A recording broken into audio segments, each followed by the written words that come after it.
recording this, so I will post this like I did for the last lecture as well. All righty, what a good topic today, right? Anxiety. I'm sure we have all some of that, but just to make sure we all understand when it becomes a problem is when it affects our functioning, right? So we can't let that happen right now, even though I know it's hard and it might feel like it is.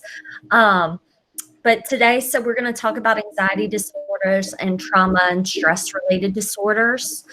How I had set up my PowerPoint in the past, if you wouldn't mind, if everybody could just silence or put yourselves on mute, because I'm hearing a little echo, and that might be why. Okay, and I'll just keep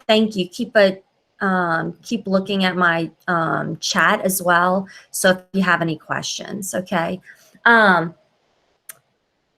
So with anxiety disorders, I'm going to focus first on panic disorder, and I'm going to go into great depth of panic disorder.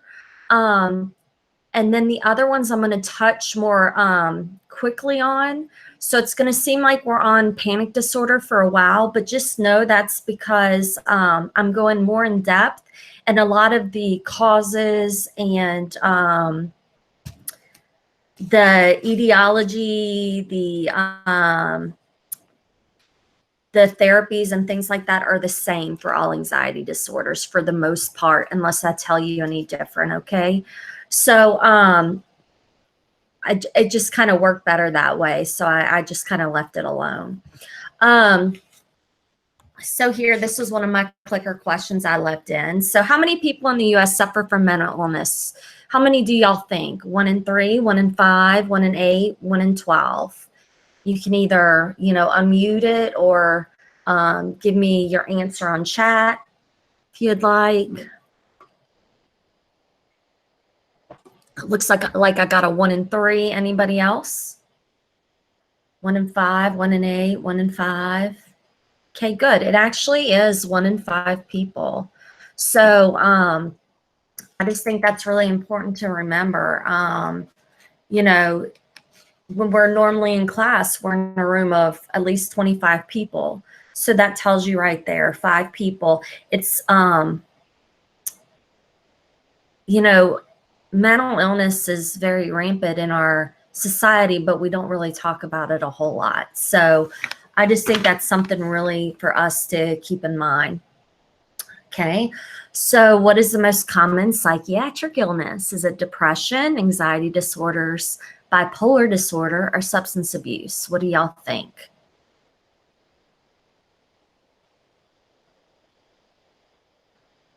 Yay, anxiety. We're talking about it today. Yes, so hopefully you picked anxiety, but yes, anxiety disorders. So we're going to get definitely in more detail there. Okay, so first, since we are talking about anxiety disorders, I like to just talk a little bit and define what is anxiety and what is fear, because those two terms we actually use a lot. So, I'm sorry. So with fear, fear is an emotional response to a known or definite, a specific threat, okay? It's a cognitive process. Whereas anxiety is more of a feeling of apprehension, uneasiness, uncertainty, or dread. It is resulting from a real or perceived threat whose actual source is unknown or unrecognized. So for this, the reason that it is very important to kind of understand here is with anxiety, lots of times it's unknown or unrecognized, okay? So that can make it kind of hard when we talk about nursing diagnoses and things like that, and we have our related to, right? Because that's our cause. So I just kind of like to throw that out there so you kind of remember that. And we'll get into that more in detail when we're talking about nursing diagnoses, okay? So there are different, of course, levels of anxiety. And you know, I always like to say that when, I'm sorry, I keep changing the slides. I really don't mean to. I'm clicking away and it keeps clicking off. But with anxiety, there's different levels. Of course, there's mild, moderate, and severe. And are any of these normal? Do y'all think it's normal to have anxiety? What's your thoughts on that? You can talk or chat to me. Yes, somebody says. Yeah, little's okay. Good. Mild. It's normal as long as it doesn't affect your everyday life. There you go. Good job. So it's good to have anxiety. Anxiety actually is constructive at a mild level. Okay. So this is how I kind of think about it. So today, let's say, okay, that, well, last night, you are watching TV and you start having some anxiety, and your anxiety starts telling you, hey, you got that quiz tomorrow. You better go read, right? So that mild anxiety is actually constructive because it's telling you, hey, you better go do this. Okay. So mild is good. It actually allows someone to become more alert, and their perceptual field is actually increased. But the problem is when it starts to get more to the moderate or severe levels, we start narrowing that perceptual field. And so it's harder to concentrate. So when you do have anxiety more at the moderate, severe levels, that actually starts to become problematic and starts to cause issues for the person because they are unable to focus. Okay, so that's when, yeah, you need to start looking into getting help, maybe, or getting on a medication or something of that nature. Okay. So like I said, this is kind of like an overview of anxiety disorders as a whole. And I just want to note this because I find that this is people get there's some confusion here when it comes to anxiety disorders. So there's no such thing as an anxiety disorder. Like, I can't say I have an anxiety disorder. Okay. It's a group of anxiety disorders that they lay in. Okay. They lay under, I guess. So you have anxiety disorders as a whole. Okay. Then you have panic disorder. Then you have OCD. Okay. Then you have specific phobia disorder. So it's under that whole title of anxiety disorders. I say that for a couple of different reasons, but the one I'm just going to touch on right now is when you have a nursing diagnosis and they allow it to be anxiety. Okay, we know that NAMDA nursing diagnosis cannot be a disorder, right? It can't be a diagnosis. So that's why anxiety is allowed to be one, because it's actually still an emotion, a feeling, and things of that nature. And like I said, anxiety disorder is not an actual disorder. You should never see that in the chart. It should be specified. What type of anxiety disorder do they have? OCD, panic disorder, those kind of things. So hopefully that helps you a little bit. Like we said, though, earlier, it's the most common of the psychiatric illnesses. About 19 million people are affected. That's about 29% of the population. Like we said, and I already said this, but you know, when does it become a problem? When does it become a diagnosis? When it affects their functioning, their personal, occupational, or social functioning. We do find that women experience anxiety disorders more often than men. About 90% of people with anxiety disorders develop another psych disorder during their lifetime. I'm going to repeat that because I think it's a really important, okay? 90% of people with an anxiety disorder develop another psych disorder during their lifetime. So even though they're the most common psych illnesses out there, the most commonly diagnosed, lots of times people with anxiety disorders do end up having a co-occurring condition. Okay. 50% of people with anxiety disorder usually co-occur with major depression. So usually it's major depression 50% of the time. So I always like to say, and I think I probably said this during depression when we were talking about depressive disorders, you know, it's hard as a nurse. I know I'm always like, what came first, the chicken or the egg, the anxiety or the depression? Because usually where one is, the other one follows. So that is something that as the psychiatrist is interviewing the patient and things like that and trying to come up with a diagnosis, lots of times they're trying to figure that out because lots of times they go hand in hand. People that are high risk, they find smokers are at a higher risk of anxiety disorders, people over 45 years of age, people that are separated and divorced, patients or people that have been abused.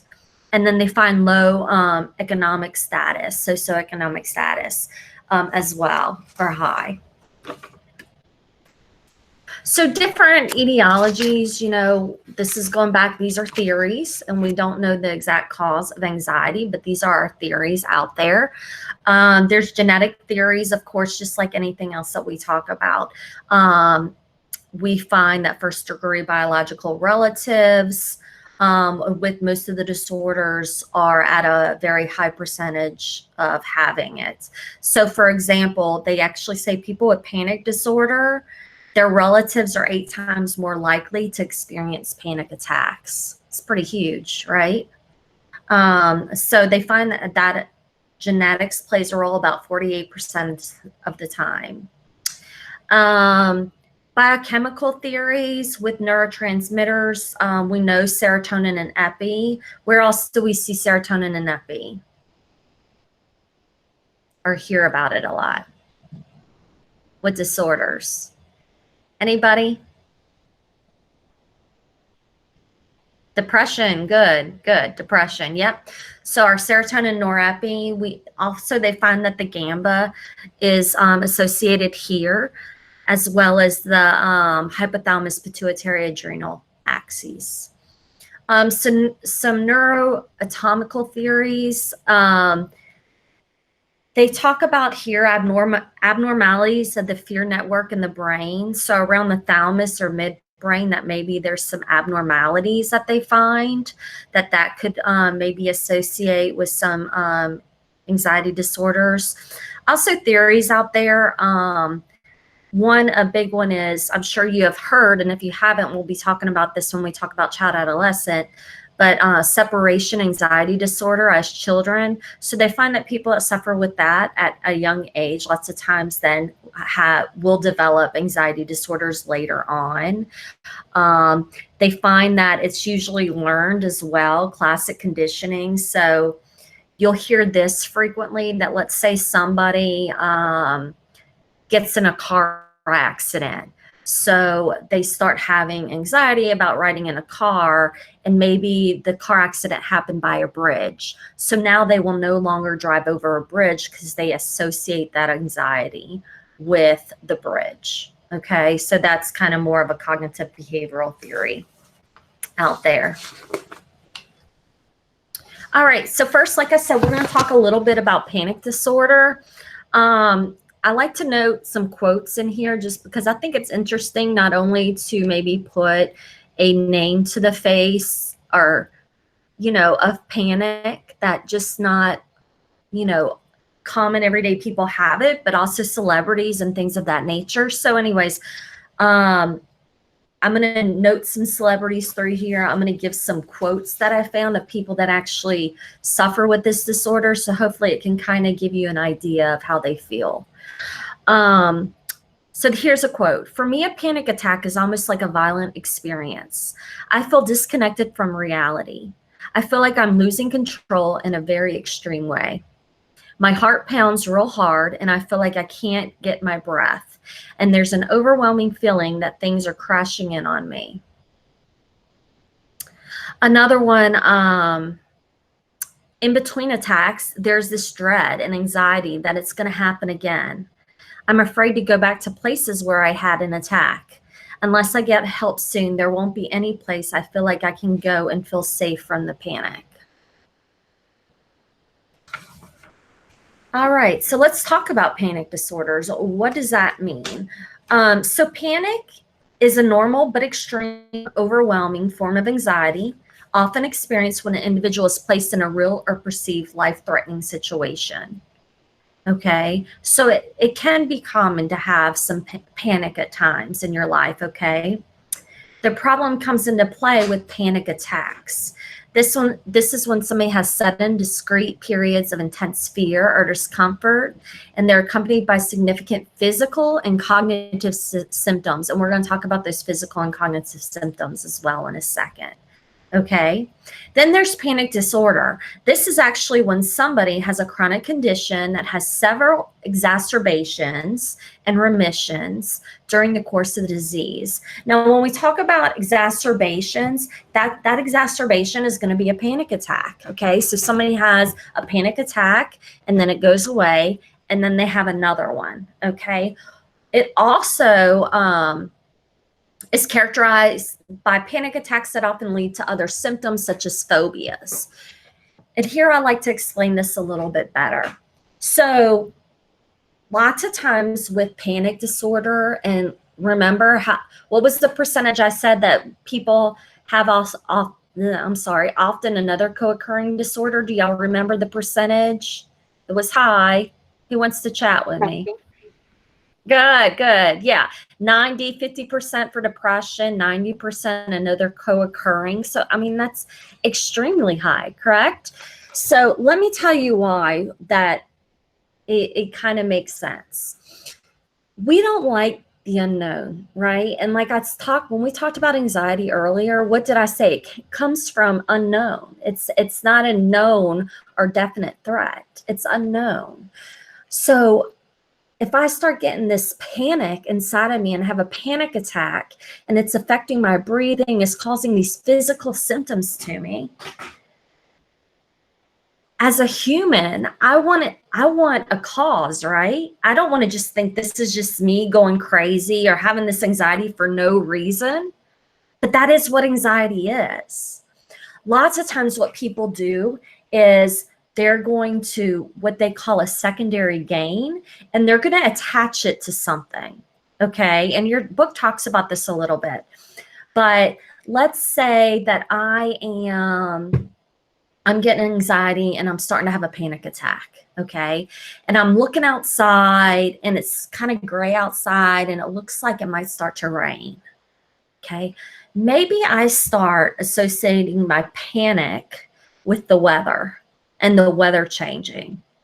So every time then when I start to see dark clouds, I'm like, I'm ready for this panic to happen, right? But what am I doing? I'm also increasing my anxiety. So lots of times we like to put a name to it. Oh, that's not a panic attack for no reason. That's the weather. The weather's getting bad and it's just freaking me out.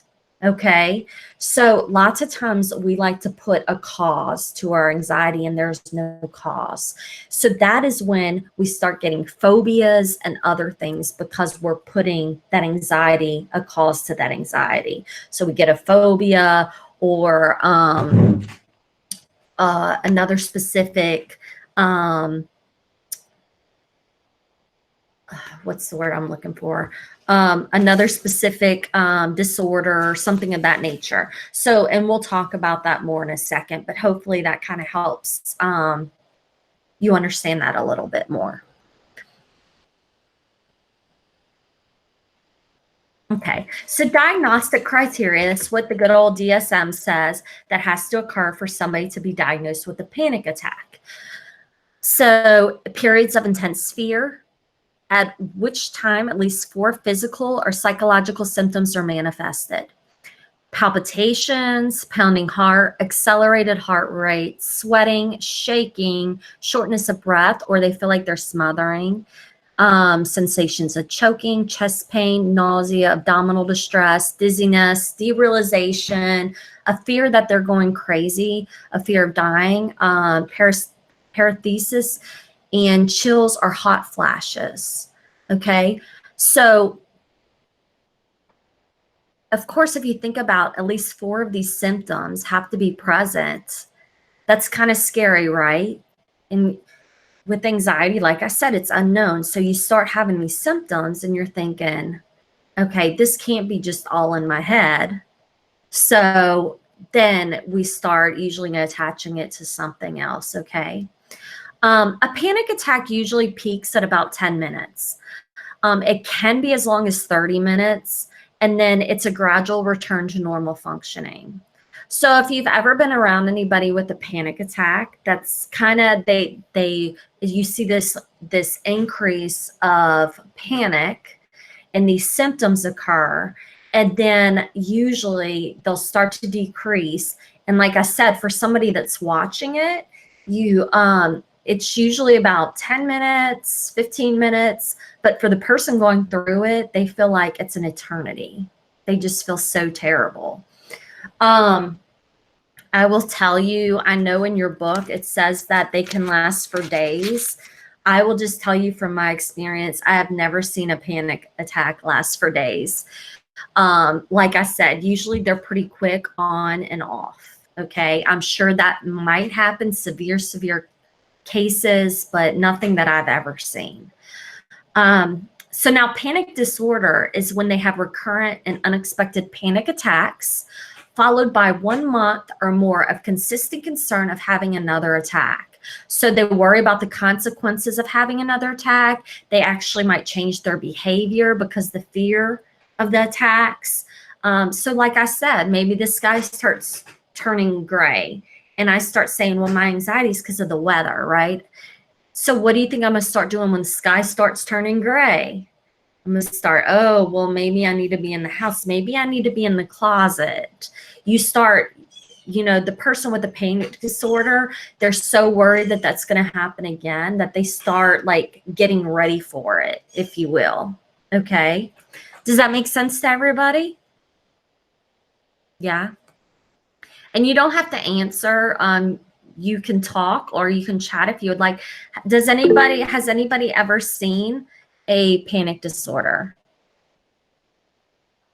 Or should I say seen somebody have a panic attack? I've never seen it, but I have panic attacks, which are then triggered by my Raynaud's. Oh, wow. That's interesting. That's interesting. So tell me how terrible they are. So it's weird because mine actually, I don't know. It's sometimes hard for me to distinguish between a panic attack and just my Raynaud's, because whenever something triggers my Raynaud's, it then gets amplified and I fall into a panic attack. So my breathing is all over the place. My chest will get rock hard. And then when my Raynaud's triggers, my extremities go numb. And then I usually end up on the floor. And like this color of my skin will get kind of funky, but that's because of the Raynaud's. So they both almost always happen side by side, which kind of sucks. So have you changed your behavior in any way when it comes to panic attacks? Like, are you nervous of having a panic attack so you do something different, or you might not go somewhere? No, I'm not. I mean, I'm kind of used to them and I can feel when it's happening. So if I catch it within the first like 10 or 15 seconds, I can force myself to stop what I'm doing and try to deep breathe and then kind of push it back. But it's never gotten to the point where I want to not go somewhere or not do something. I just have to stop what I'm doing. And it very rarely happens, honestly, anywhere other than home or in my car. Okay. All right. Well, thanks so much for sharing, Kristen. No problem. So somebody asked how often, oh wait, hold on. I just lost the question.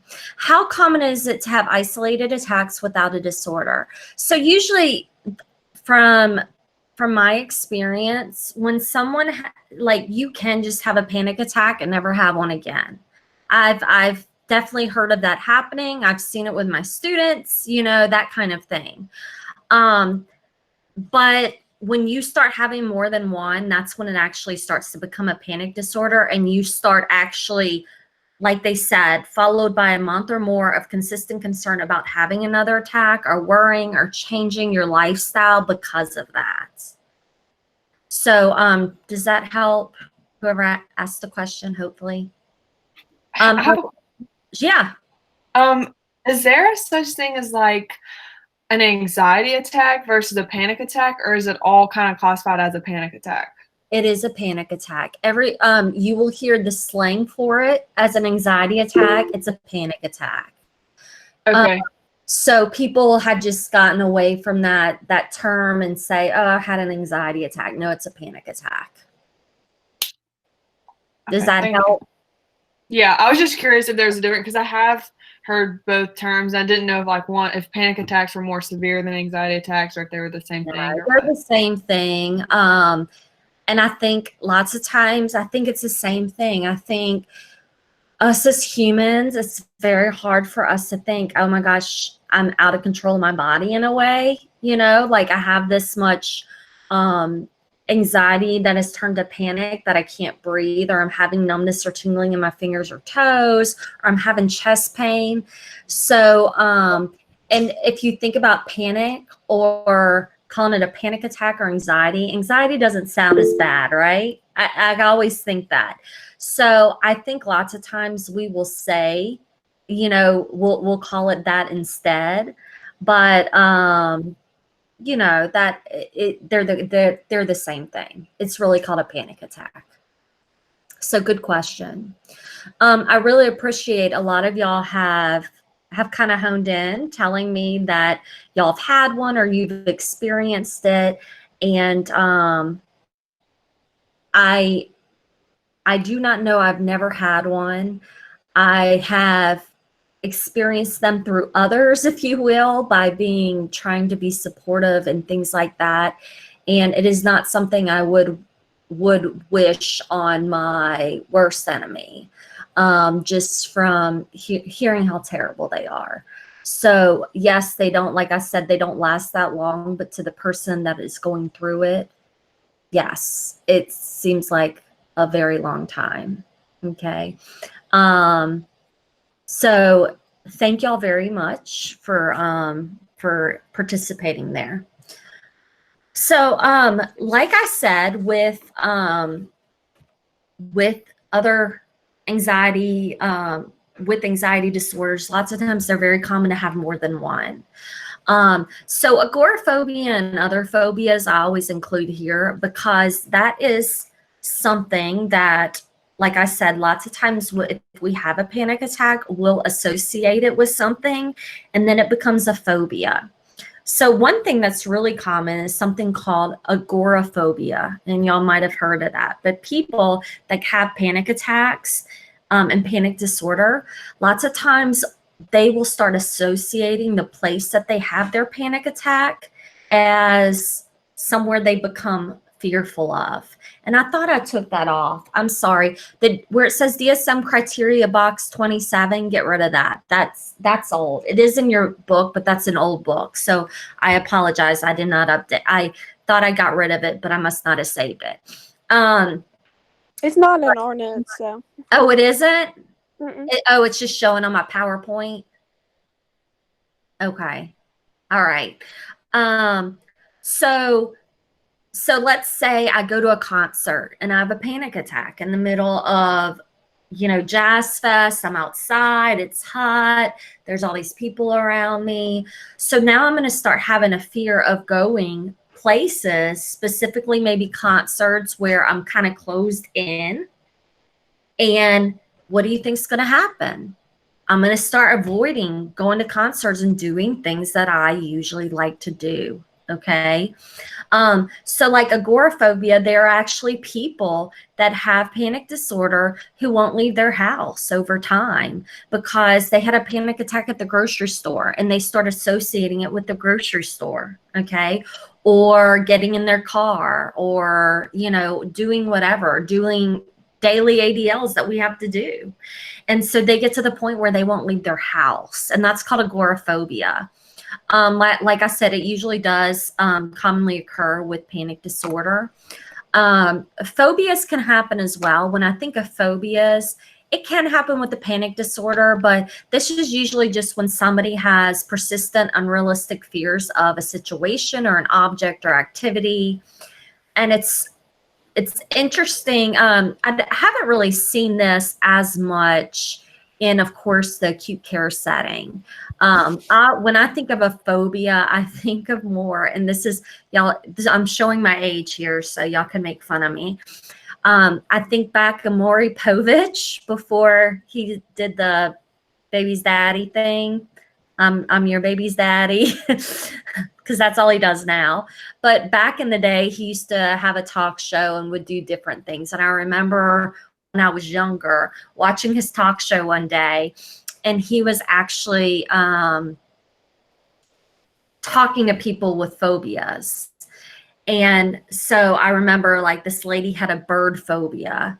And so what does he do? You know, he has somebody walk in with this huge bird on their arm, you know, and squawking around, and gets really close to the lady, and the lady's crying and throwing a fit and running around the audience, you know, good TV. But I'm sorry. Can you explain exactly what agoraphobia is? I guess it's a fear of open spaces, but like how would that make them not leave their house? And then when I Googled it, it was like a fear of like crowds or something. So it is, when they say open spaces, it's usually what happens is the only safe place they end up feeling safe is in their home, if that makes sense. So agoraphobia turns into like fear of like not being at home, or? Well, the reason they say open spaces, they just mean like anywhere that like is not like in a safe space for that person, if you will. Like not a familiar area to them. Yes. Yes. So, and the only reason it becomes that, and I say open spaces, and I kind of said closed in by like crowds and things like that. So I was kind of, it's more like, I mean, like open, free, like you go somewhere and you're not in your comfort zone. So they It's not usually, a controlled environment, basically. yes, exactly. And it's just because, I mean, think about it. If you do have panic attacks, they're not usually going to happen in your home. They're going to happen somewhere else. Okay. And then you just start associating other places with it. Does that help? Yeah, that helps. Thank you. Okay. So those are two. Like I said, I've seen more of the agoraphobia, and that's just because I work in an acute care setting. So nursing assessment wise, and this is something I'm getting more, like I said, involved in depth here with the panic disorder. But when we get into the other disorders, I'm not going to be as specific, okay, unless there's certain meds or whatnot for that disorder, okay? But biologically, this is kind of the same for everything. You want to rule out life-threatening medical causes. Something that makes me more crazy than not is when you have a patient that has a history of an anxiety disorder that comes into the ER, and they come in with chest pain. And let's say they're in their 40s. Usually, if the patient comes in and says, well, I have anxiety, and, you know, I do have generalized anxiety disorder, and blah, blah, blah, blah, blah, they're not always going to do a cardiac workup if you don't have a history of cardiac workup. Now, should they? Yes. Okay. Because we are just assuming that is anxiety causing it, right? And you should never make that assumption. So they always, it's very important to rule out life-threatening medical causes. I always say we're going to die of something. So we don't want to just assume, oh, it's their anxiety, and then they're having a massive heart attack, right? The only way that we know that they're not is by checking. Okay, so always rule out life-threatening medical causes.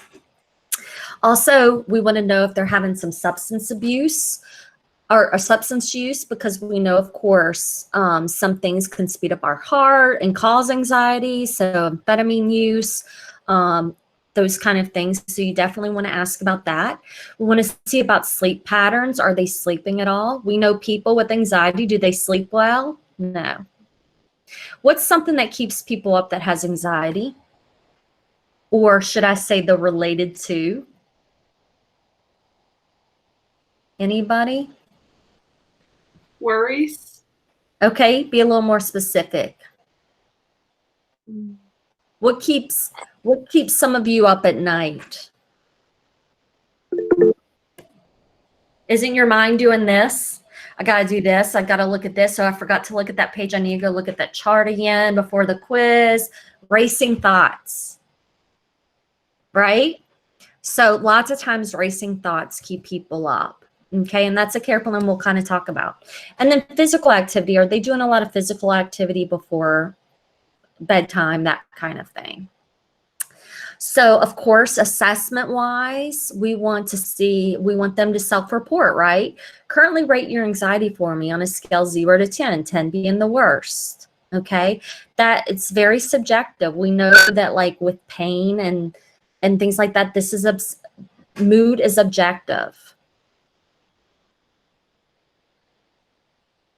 Okay, I'm sorry. I heard that there was a chat and I didn't, but thank you. Like I said, wherever there's anxiety is usually what? Depression. So make sure that you are assessing for depression as well. Even if they don't look depressed, remember it's subjective. You want to ask. Lots of times with the mental status exam too, we're going to see behaviors of anxiety. What are some behaviors? Fidgety, right? Restlessness, pacing. So those are different things that we're looking for. Disorganized thinking when they're talking, their thoughts aren't organized. Irrational fears when they're talking to you. Maybe they're not able to communicate because they're going through a panic attack and it's hard to communicate during those times. And then also lots of times they'll have catastrophic misinterpretations. So like I said, with the gray sky, it gets to a point where I don't see a gray sky anymore. I see a tornado coming. So I'm going to shelter into place. Like it has become that bad, my anxiety, that when the sky starts to turn gray, and maybe my gray is your blue. You see where I'm going with this? It changes that much. So it's like a snowball effect. It gets that bad that I'm starting to shelter into place for a tornado, and it's beautiful outside. So that's something to kind of think about. Socially, of course, assess family dynamics and functioning. You know, was this something that was learned? And then cultural competence is huge. We know that different cultures see anxiety differently. We definitely still have a stigma here in the United States, but I do find that it's getting a little bit better. But lots of cultures, they don't. And the fact that they find anxiety as weakness, so they're not going to admit to you that they have anxiety. Okay, so that's something you really have to develop that rapport and dig into. Okay, there's a few more slides. If you don't mind, we'll finish this up and then we'll take a break. So nursing diagnoses, let's talk a little bit about that. What should be one that just knocks you in the head?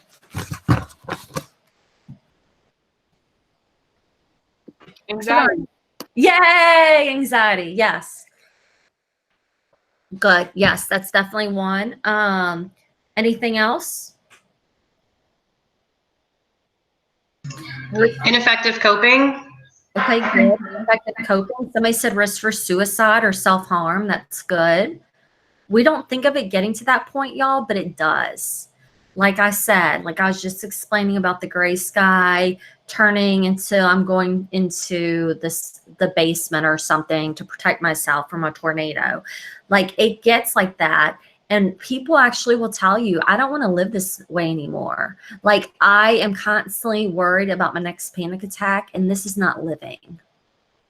So yes, risk for suicide. Social isolation, powerlessness is one.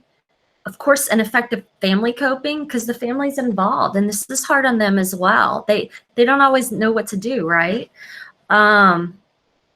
Let's see. Those are kind of risk for loneliness, because like maybe if somebody becomes agoraphobic or they're starting to, risk for loneliness. So those are different, definitely things you kind of want to look into. Let's see how many, yeah. Okay, so breathing control is a good intervention, and it sounds silly.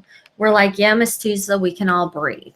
Well, let me tell you, when you have somebody having a panic attack they're usually hyperventilating. Okay. So why do you think they start having numbness and tingling in their fingers and toes? Because they're not getting adequate oxygen to their fingers, right? Because they're hyperventilating. Okay. So the best thing, and this sounds so silly, but I tell you it works. When you have somebody who starts to panic, you need to go to them, sit down next to them, possibly hold their hand, depending on the patient, if they're fine with that, and talk them through breathing. Somebody that is having a panic attack can't even think to breathe. So they're like, I'm breathing, but they're hyperventilating. Okay. So you have to say, hey, all right, come here. We're going to breathe. Okay. Take a deep breath with me. Breathe in and hold it and blow it out. Okay. No. Come on. We're going to deep breathe. All right. And you got to slow their breathing down and help them. So usually, you want to have some cycles with them, monitor normal breathing for about 30 seconds with them, go through breathing exercises. Okay. Miss Sousa, Yes. would that make ineffective breathing patterns a nursing diagnosis? Possibly, depending on your patient. Yes, it could. Okay. Good catch. Nutritional planning. This is another thing. And I laugh, but got my big old cup of coffee here. If y'all know me, you see me with coffee almost every day. Caffeine is terrible, we know, for anxiety, right? Because it does everything. It just makes it worse. It increases that heart rate more, right? So it's doing teaching, teaching plans about nutrition with your patients, maintaining balanced eating patterns, reducing hypoglycemic episodes, because that can make somebody very anxious, reducing substances that might produce anxiety, like caffeine, like we said. Another one that lots of people don't know about is food coloring. Different food colorings can actually increase anxiety. So that's something to think about, especially with children, like different juices and things like that, that food coloring. Relaxation techniques, teaching these techniques, okay? Now, I don't know how many of y'all, I have some of y'all now, but that even in the psychiatric setting in your care plans I'm going to promote relaxation techniques. That's great, but there's a lot of relaxation techniques out there. So you want to be specific. Which one are you going to do for your patient? Which one do you think is going to work for this patient? Okay.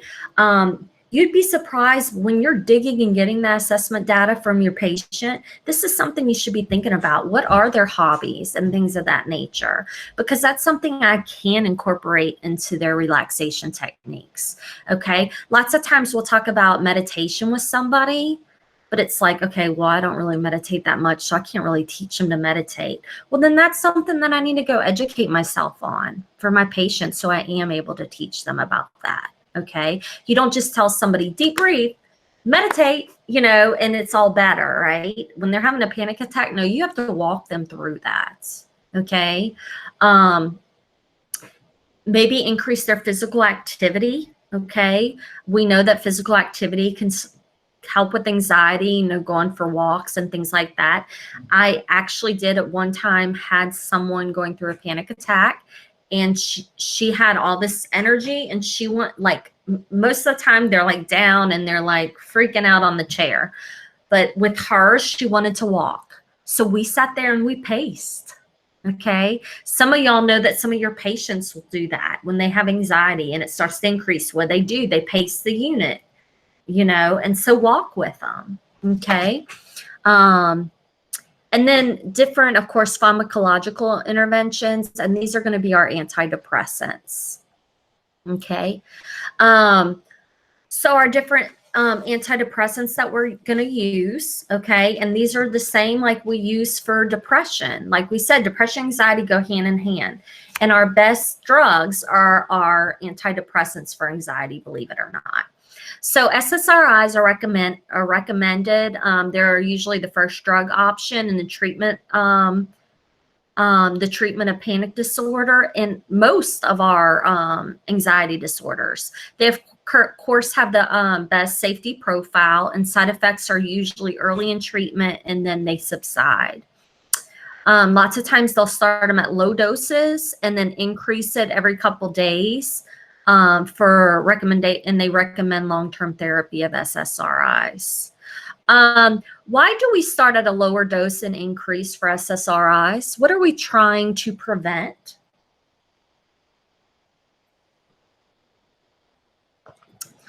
They tend to cause anxiety. Okay.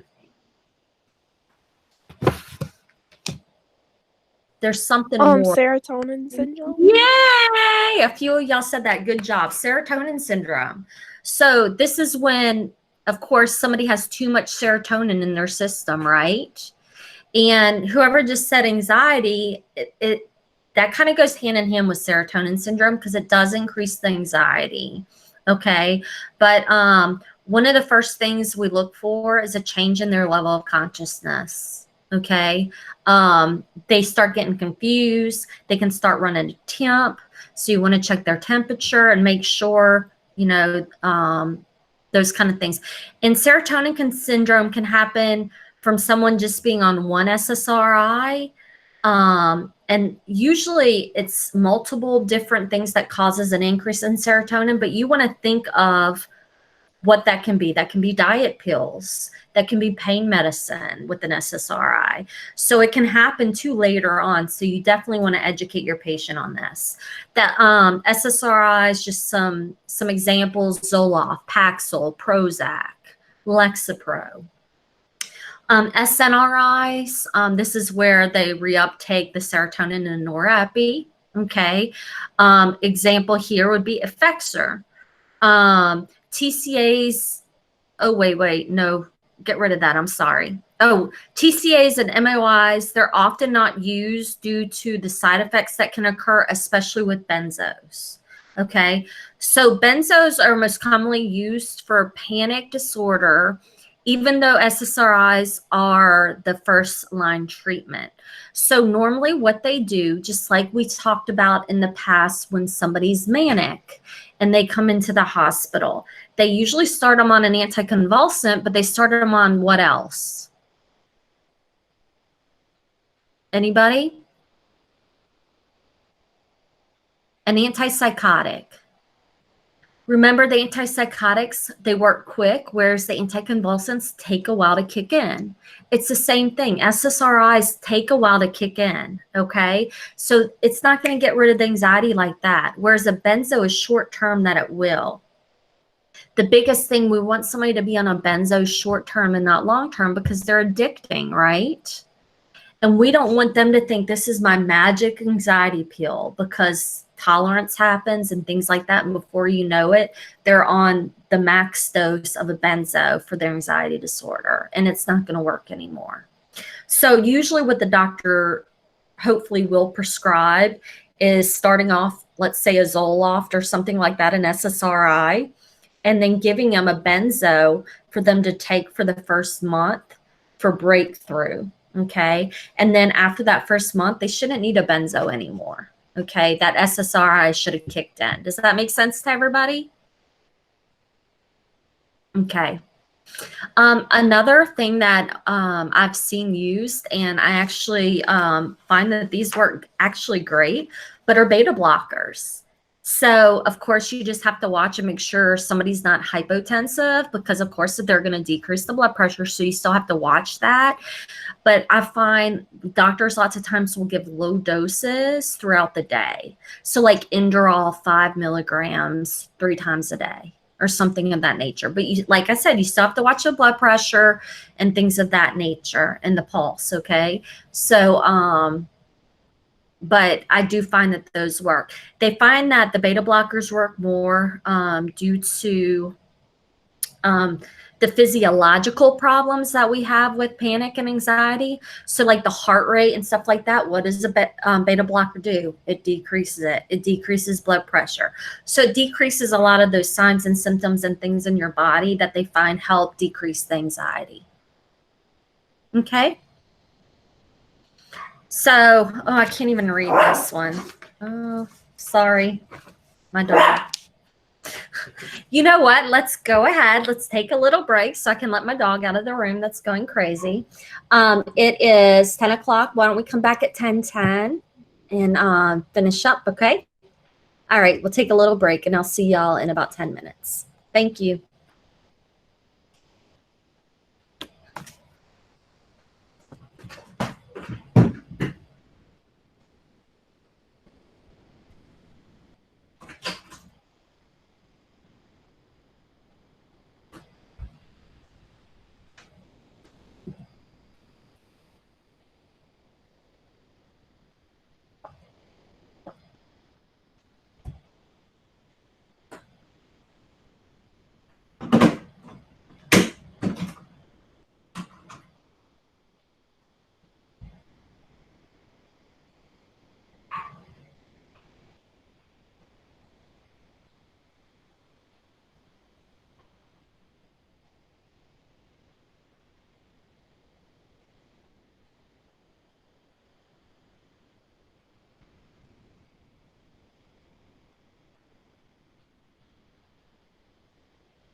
Come here. I don't know if anybody's there, but we'll see. Uh-oh. Uh-oh.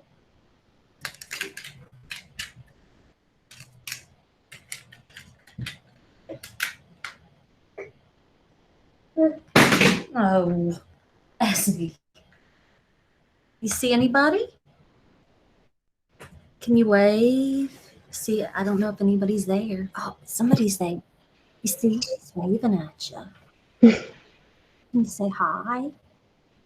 Can you say hi? Say hello. No, you can't stand on his coffee. Oh, look, you got all kinds of friends. You see them? Look. Let me see. I can see more people this way. Mama's not good at this thing.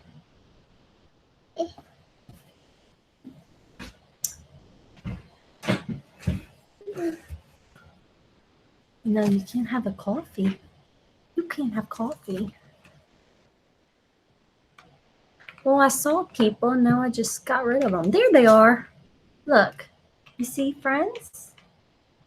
Can you say hi?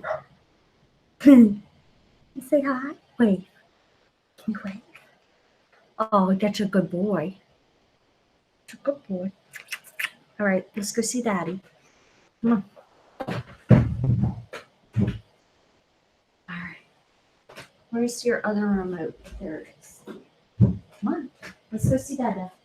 Come on. Good job.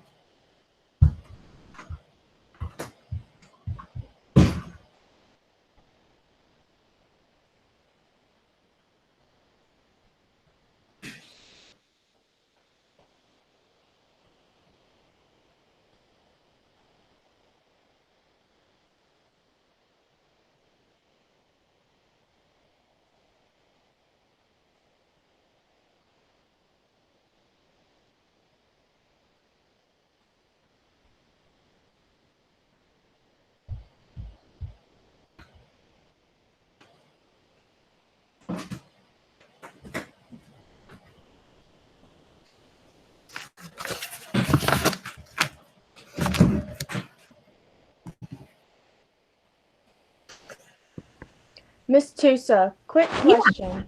Sure. For the quiz today, when we took it, I thought it was going to do like the test and open lockdown itself. Uh-huh.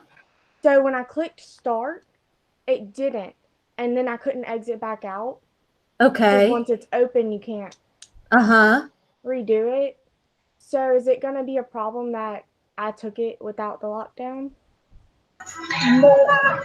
Mine did that too. I emailed you right after, but mine didn't open up lockdown browser either. Mine was the same.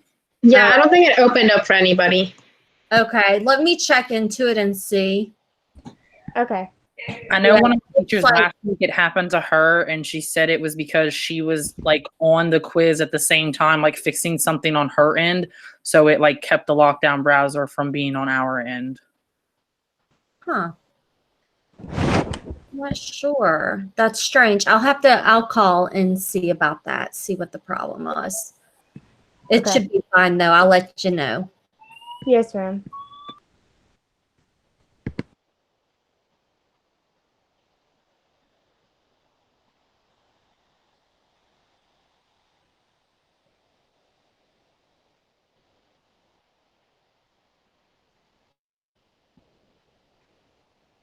I'm going to give a couple more minutes just in case.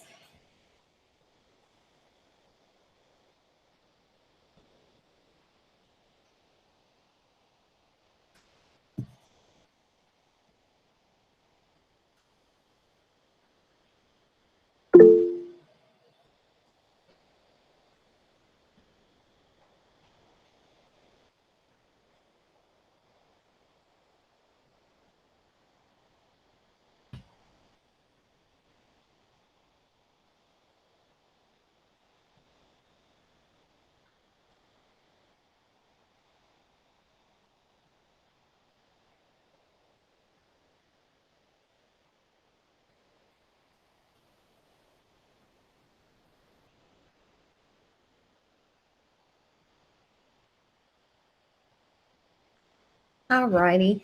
I'm going to go ahead and get started again. So I know this slide's really off and I apologize. I used to have the clicker questions up on here, and for whatever reason, it did this. So I apologize, but I'll read it to y'all. Which of the following medications is an example of an SSRI? 1 is risperidol, 2, lithium, 3, Wellbutrin, or 4, Lexapro. What do y'all think? Lexapro. Good. Yep. Lexapro. Good, good. All right. So talking about interventions a little bit. So there are different things, of course, that we can do when it comes to somebody who has anxiety. And there's different therapies. So of course, like I've said before, we are not therapists. So we do not do the therapies. We can promote them using therapies that they have learned to do with the therapist. But like I said, I cannot teach CBT or that kind of thing. All right. So, of course, one thing we can identify triggers, try to get the patient to identify triggers of maybe what was going on before they had the attack, those kind of things. Distraction techniques. Now, I would be careful with this. If somebody's having a panic attack, I'm not going to sit there and try to distract them the whole time. Like, I need to sit down and breathe with them and talk them through it more than, hey, let's play a game, let's play cards, because they're going to get so aggravated and frustrated with you because all they can think about is this panic and it's taken over their body. So you want to kind of be careful with distraction. In some anxiety disorders, it's more appropriate than others. Okay. Positive self-talk. So of course, this is something where, in somebody's having an anxiety attack, and you can talk to them about this, saying, okay, this is a panic attack. I know what this is. It's going to be over soon. I can get through this. I've gotten through them in the past.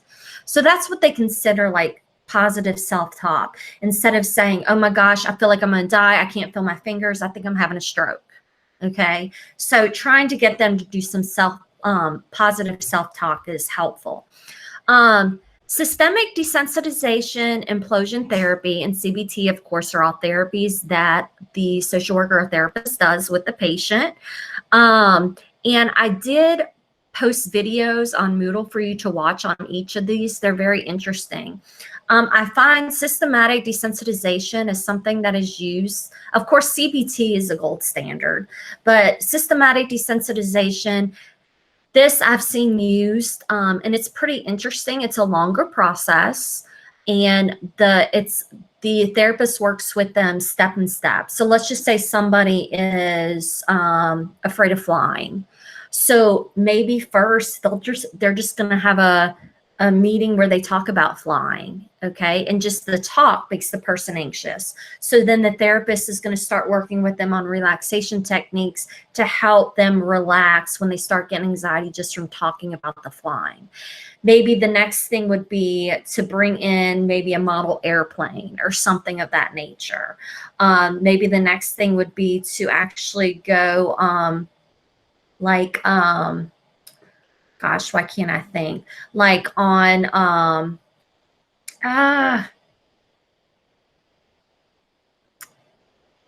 why can't I think? Y'all help me out.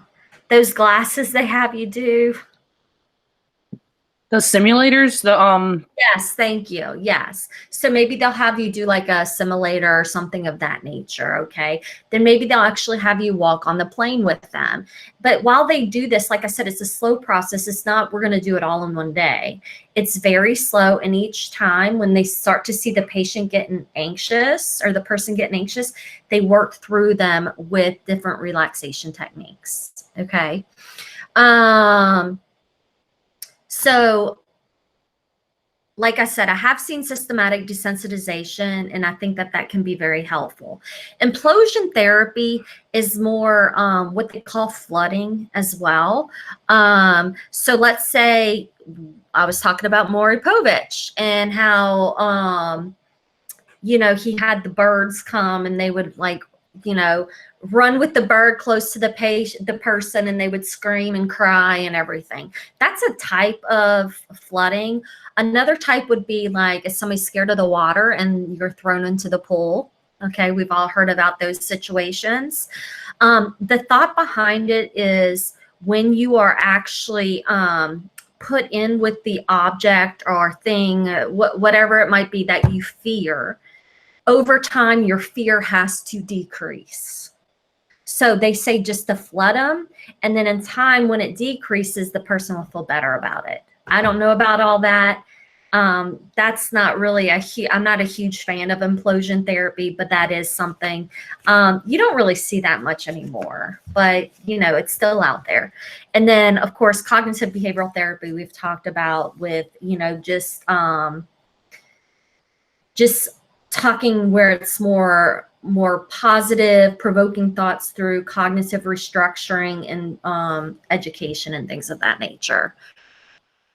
Emergency care, like we said, you always want to stay with the patient, reassure them that you're not going to leave.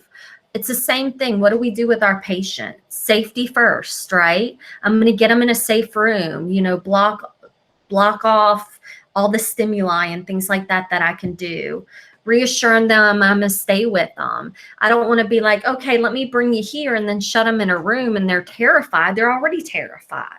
So stay with them. Give them simple instructions. Breathe.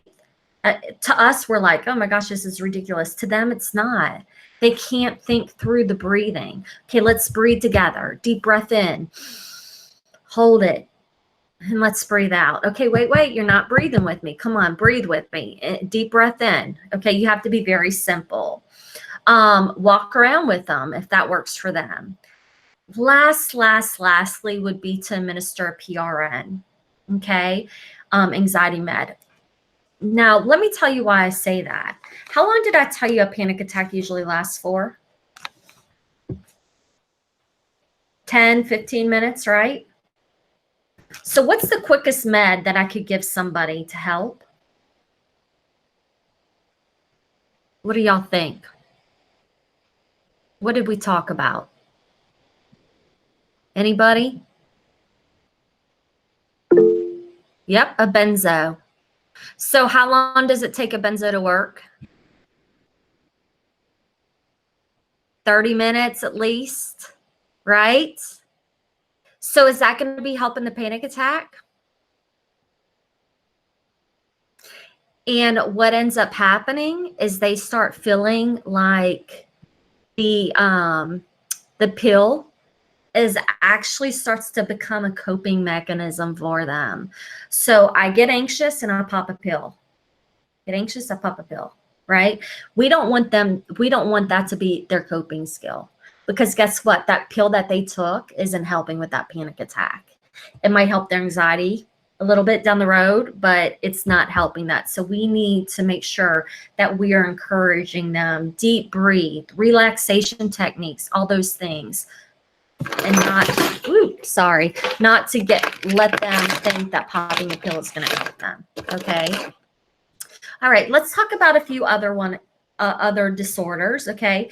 Obsessive compulsive disorder. Like I said, these are going to go a little quicker. Okay. Because I'm not going to go quite as far in. I'm just going to more kind of touch over the surface. Okay. So obsessive compulsive disorder. Here's another quote. I couldn't do anything without rituals. They invaded every aspect of my life. Counting really bogged me down. I would wash my hair 3 times as opposed to 3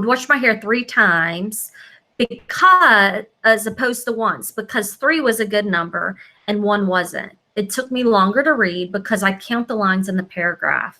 When I set my alarm at night, I had to set it to a number that wouldn't add up to a bad number.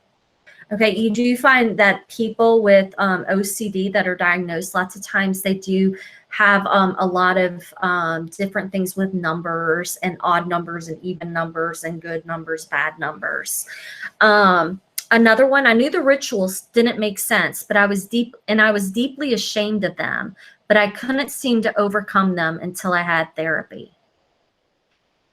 All righty. So talking about these a little bit, the obsessions are the unwanted, intrusive, persistent thoughts, impulses, or images. They cause anxiety and distress. They're not under the patient's control, and they're incongruent with the patient's usual thought patterns. Okay? Whereas the compulsions are the behaviors that are performed repeatedly in a ritualistic fashion. The goal of preventing or relieving the anxiety and distress caused by obsessions. Okay, so they have the thought first, and then I go and do the compulsion to help. What am I decreasing when I do the compulsion? Anxiety, it's an anxiety disorder. So keep that in mind, okay? All right. So talking about diagnostic criteria, all these have to be present for them to be diagnosed with OCD. The presence of obsessions or compulsions. The obsessions or compulsions are time consuming. They take more, that should be then, I'm sorry, 1 hour a day. Or they cause clinically significant distress or impairment in functioning. Okay. Criteria C, they're not attributed to the direct physiological effects of a substance or another medical condition, and the disturbance is not better explained by the symptoms of another mental disorder. Okay. Risk factors, I just think this is kind of interesting. Onset of OCD is usually in the 20 to 30s. It usually symptoms can begin in childhood. The symptom onset of the disorder is gradual. They find that men are more affected, often as children, and more commonly affected by obsessions, whereas women have a higher incidence of checking and cleaning rituals, with the onset typically in the early 20s. I thought that was kind of interesting. They do find that they have looked in and have done research to links of strep when the in the embryo, if the mother has gotten sick with strep while being pregnant, and a link to OCD. And then, of course, you can see other risk factors here. Biological domain, when we're assessing our patients, some things we might find. Multiple physical symptoms, and the fact that maybe they have lesions from washing their hands so much or cleaning. Okay, I think it's going to be interesting to see how much OCD rises after this coronavirus. You know, we as nurses always knew how important it was to wash your hands, but we have really seen with the public this has come to play, right? Like, so I think it's going to be interesting to kind of see those kind of things. But yeah, so you're going to be assessing for dermatological lesions, also like joint disease due to cleaning, and that tells you how severe this is. We're not talking a little cleaning, we're talking they're doing things over and over again that it can actually affect the joints. Okay. One thing that I saw, I had a patient who he was very religious, and he would pray over and over again and get on his knees. Well, he actually had sores on his knees and had joint damage in his knees due to getting down to pray. Okay, so that does happen. So those are different things that you would look for here. Psychological, of course, we talk about the severity of the obsessions and compulsions. This is something that you're going to note in your assessment. If you're around your patient long enough and they have OCD, you're going to see it. Okay. They are very distracted by their thoughts. Lots of times we don't see a change in ADLs. They're usually neatly dressed and taking care of their hygiene, all those kind of things. And degrees are different to where they interfere with daily functioning. I like to just kind of share a story. There was a patient one time that actually, and not going too far into it, but it had to do with numbers. And he would only use toilet paper that had specific numbers that ended in an odd number or an even number, whatever it would be. I did not even know that toilet paper has numbers in the roll, or at least this brand did. And he would actually, his family would bring in toilet paper, and they would actually go through, and if it ended in an odd number, he wouldn't use it. If it had an even number, he would, or vice versa. So we're talking very, very severe OCD. So what do we think of diagnoses? Of course, anxiety is going to be another big diagnosis. And then we talked about biologically impaired skin integrity and things of that nature. You are going to see that as well. All right. So like we said, if skin integrity is a problem, that's something we need to look for. So, you know, like I said about someone that's maybe praying a lot, you could put maybe some knee pads or those kind of things. You know, look for those things that we could help maintain skin integrity. Medications, they have actually found that medications, especially antidepressants, SSRIs given in higher doses, work very well for these patients. So let me give an example. So normally a normal Prozac dose would be 20 milligrams once a day. So they find people with OCD, they would maybe give them 60 to 80 milligrams once a day. So it's an SSRI, but at a higher dose, okay? Prozac is one that you see a lot. Luvox is another one that has been used. So they also sometimes use TCAs for this, and an example would be anafranil. So that might be something you see as well, okay? If so, of course, you want to monitor side effects and monitor drug interactions. Something I want to say about education here too. When you have somebody with anxiety disorder, you want to remember how education maybe with medications would affect them, okay? You might see more somatic responses because they are kind of taking in those side effects and thinking, oh my gosh, this might affect me.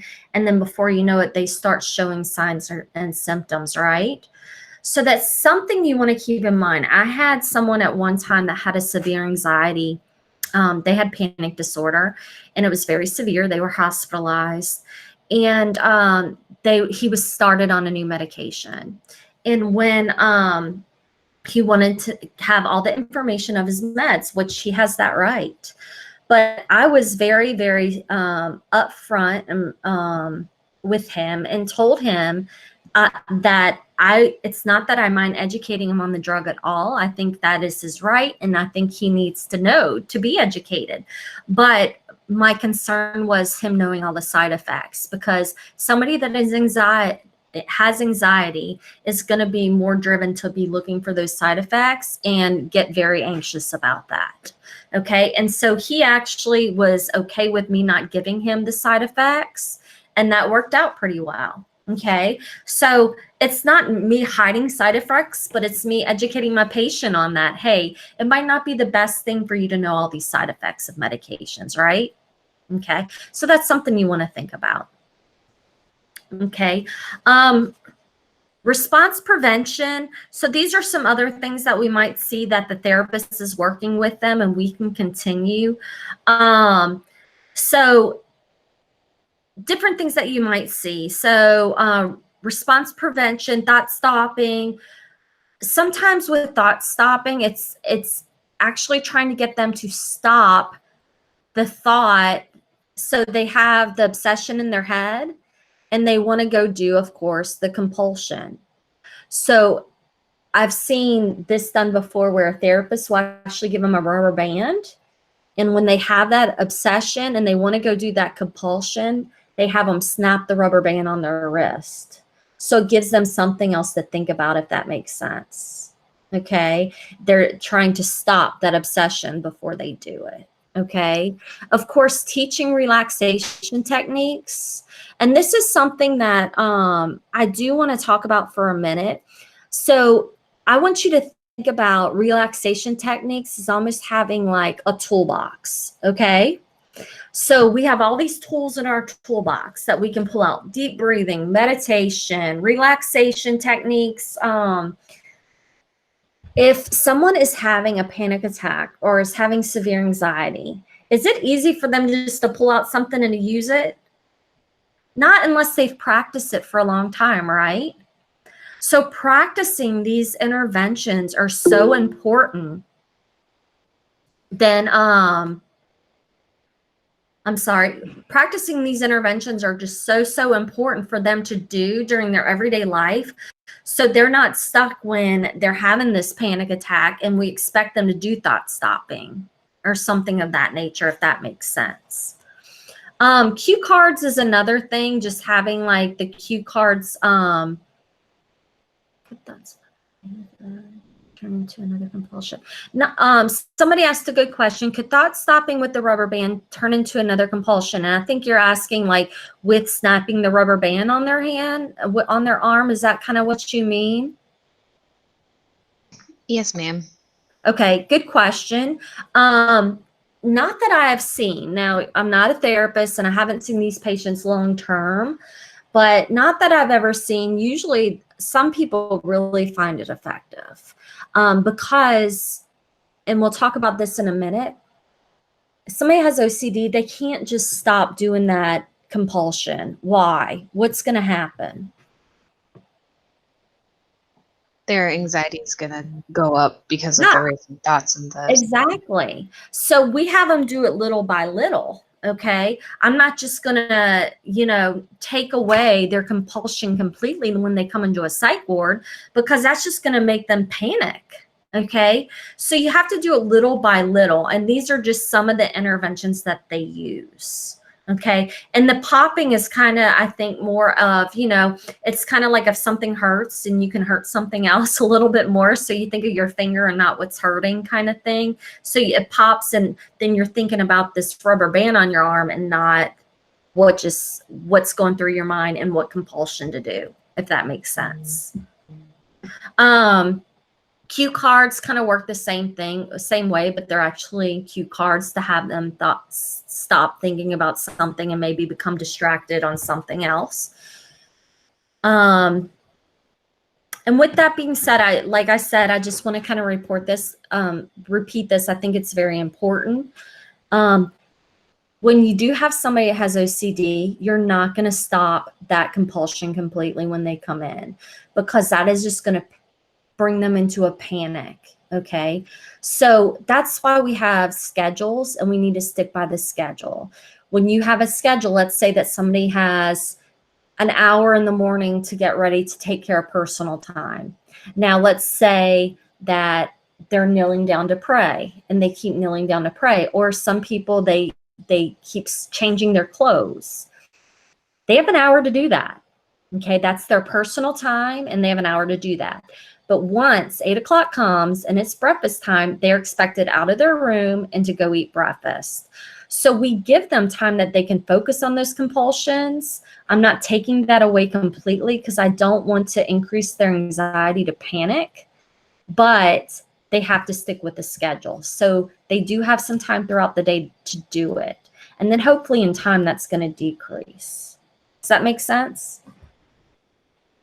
Okay. Of course, socially, we want to consider social cultural factors. We've talked about routines. You want to let the patient know, hey, this is our schedule. So you are able to do what you want during this time, but at this time, we're going to group. Okay. Try to help them distract themselves and things of that nature. And then marital and family support are very important because it affects other people's lives too, with them doing these compulsions all the time and their obsessions.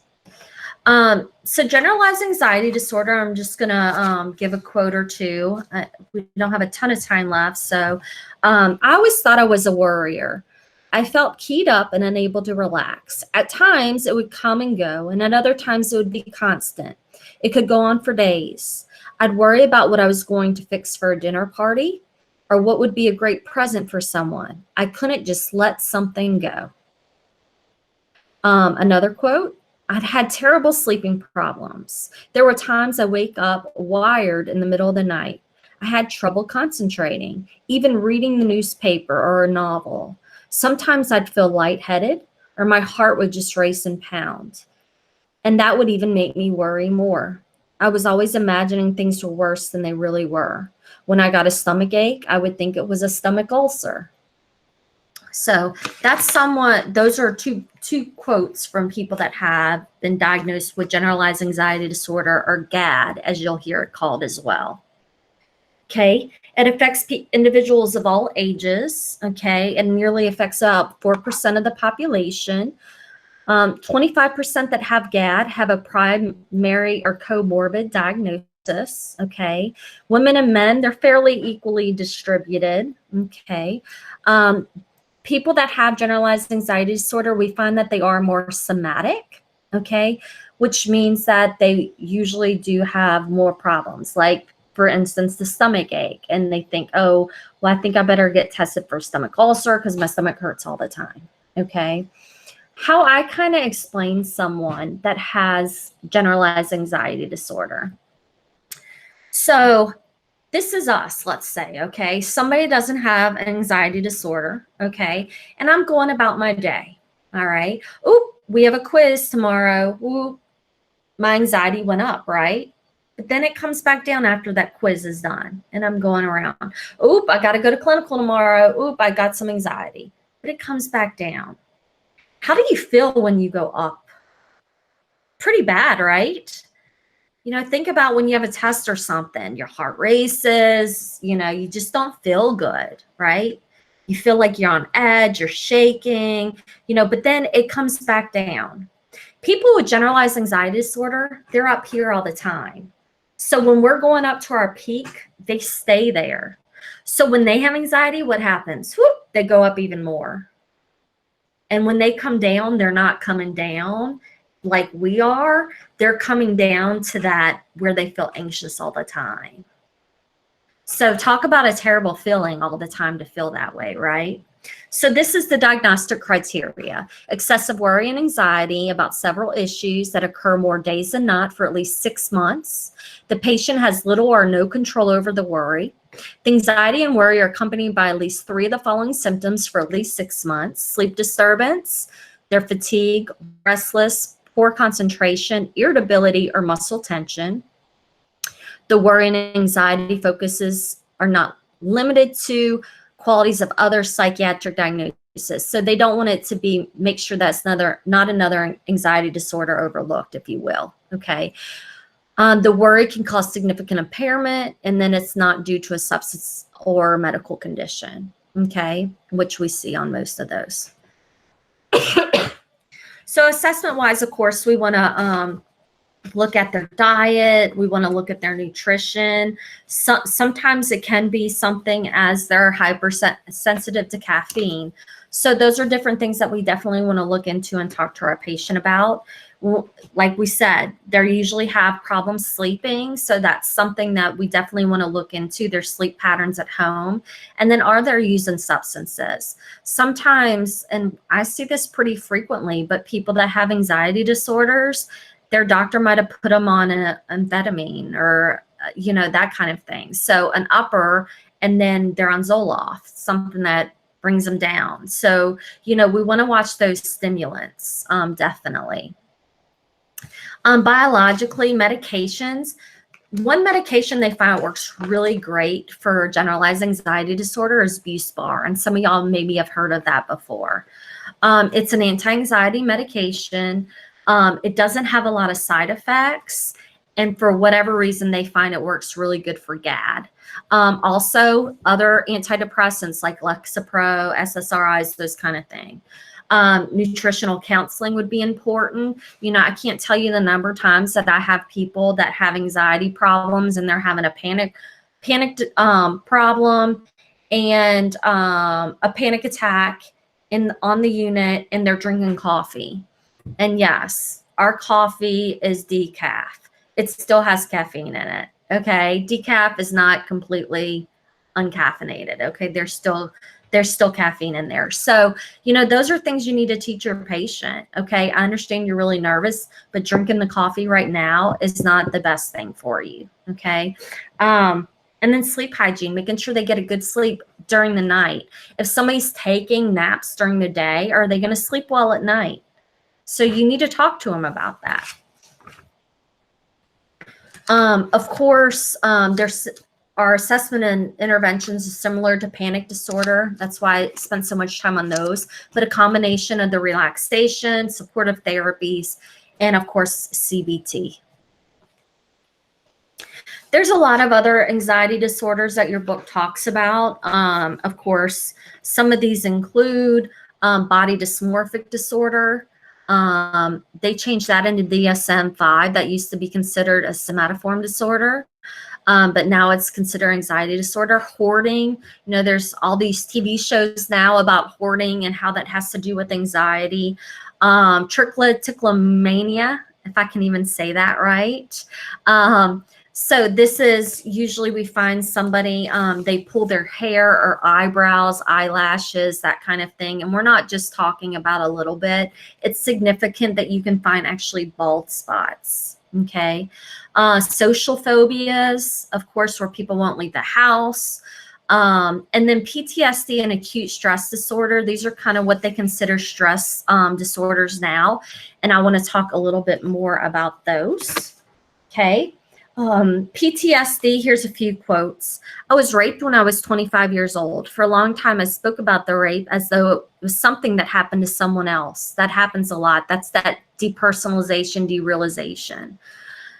I was very aware that it had happened to me, but there was just no feeling. She separated herself. Okay. I started having flashbacks. They kind of came over me like a splash of water. I would be terrified. Suddenly, I was reliving the rape. Every instant was startling. I wasn't aware of anything around me. I was in a bubble, just kind of floating. And it was scary. Having a flashback can ring you out. Okay. So, of course, we see PTSD. A few things I think that we're kind of trained to think of with PTSD is rapes and also military, right? Those are kind of the big ones that you hear about with PTSD. With PTSD, it's a repeated re-experiencing of a traumatic event. It's an intense fear of helplessness and horror. The symptoms begin usually about 3 months after the trauma has happened. And symptoms that we see are flashbacks, persistence avoidance of stimuli associated with that trauma, numbing, hypervigilance is huge. So hypervigilance is kind of where somebody's very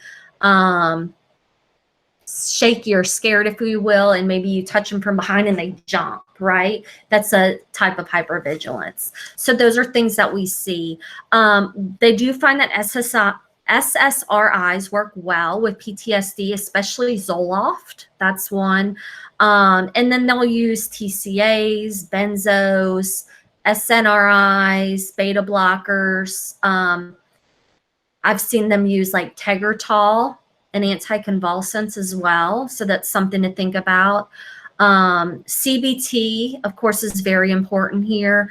And they find that family therapy is also just as important so the family can kind of relate on what's happening with the patient. And one of the biggest things that they find that works really well for this is group therapy with survivors, other people that can relate to them. Okay.